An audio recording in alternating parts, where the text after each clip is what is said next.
چوتھی نظم میدان کربلا میں صبح کا منظر میر انیس نے لکھی۔ خلاصہ ہے میدان کربلا میں صبح عاشور کا منظر انتہائی خوشگوار تھا۔ ٹھنڈی ہوا چل رہی تھی، سبزہ جھوم رہا تھا، پھول مہک رہے تھے، شبنم کے قطروں کی چمک ہیرے موتی کو ماند کر رہی تھی۔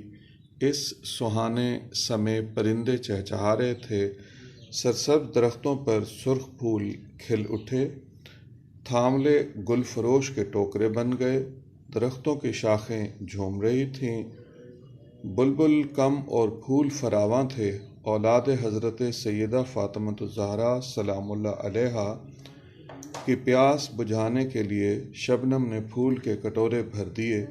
قمری، کوئل، پھول اور کانٹے سب خدا کی مدحت بیان کر رہے تھے۔ چیونٹی، ہرن، پرندے اور شیر سب خدا کی تسبیح بیان کر رہے تھے۔